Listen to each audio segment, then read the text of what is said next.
تنش پیوسته در بین اسرائیل و فلسطینیان در منطقه ماه رمضان و به سبب محدود کردن حرکت فلسطینیان از طرف اسرائیل اوج گرفت. اسرائیل بعضی از راهها به سمت دروازه دمشق در بیت المقدس را بست و نگذاشت بعضی از فلسطینیان برای عبادت معمولی به مسجد الاقصی، یکی از زیارتگاه‌های اصلی مسلمانان، برسند. پلیس اسرائیل گفت که این کار را برای حفظ ترتیبات و راه ندادن به جمعیت زیادی مردم در زمان پاندمی کرده است. فلسطینیان به ضد محدودیت‌ها اعتراض می‌کردند، ولی پلیس اسرائیل با سرکوب پاسخ می‌داد. هر روز اینجا زد و خورده است. به خدا بیزار شدیم، جنگ و کشمکش. من در اینجا در کوچه سلیمان زندگی میکنم و به سختی به خانه میرسم.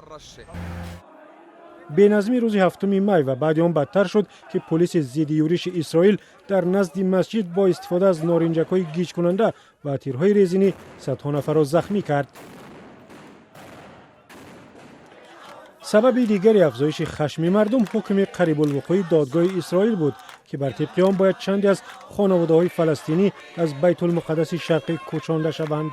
این عائله‌ها در زمین‌های زندگی دارند که شهرک نشینان یهودی میگویند قانوناً به نسل‌های گذشته آنها تعلق دارد. بسیاری از فلسطینیان میگویند که اخراج آنها بخشی از تلاش‌های اسرائیل برای پاکسازی قومی و راندن آنها از بیت المقدس شرقی است.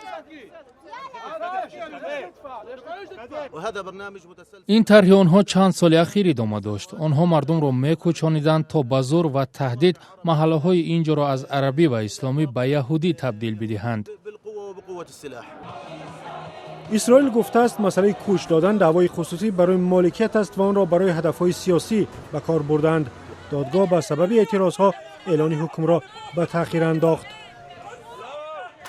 به نظر من خجالت آور است که بعد 2 هفته زورآوری ظالمانه و بی سبب به ضد یهودیان در این محله، دادگاه با تأخیر اعلان حکم برای زورآوری و تروریسم به آنها پاداش داد. بحث و دعوا سر بیت المقدس شرقی که زیارتگاه مسلمانان و یهودیان نیز است، یکی از مانع‌های قدیمی در راه رسیدن به صلح است.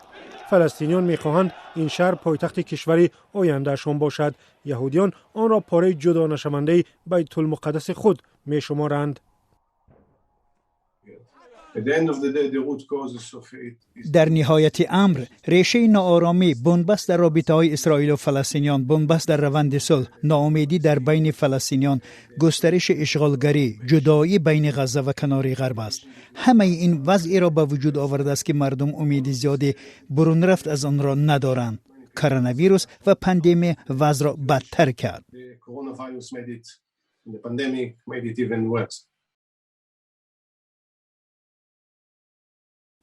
روز دوشنبه 10 می در اسرائیل روز بیت المقدس بود، چون اسرائیل سال 1967 در همین روز آن را گرفت.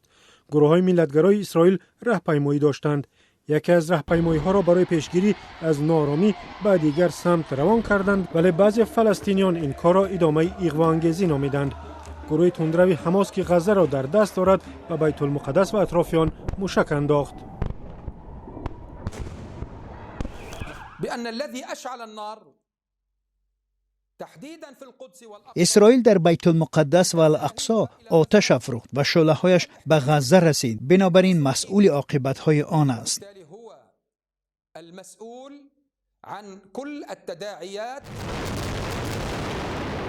اسرائیل با حمله‌های زیادی هوایی به غزه پاسخ داد. عملیات در اوجش است. دیروز نیروهای اسرائیلی بر ضد حماس و جهاد اسلامی در غزه صدها ضربه زدند. ما راهبرانشان را نشان گرفتیم و به موضع‌های مهم آنها ضربه زدیم. در زد و خوردها 10 فلسطینی و کمش 7 اسرائیلی کشته شدند. کودکان نیز از هر دو طرف جان دادند. در محله‌های آمیخته یهودی و عرب نشین در اسرائیل جنگ و دعوا برخاست.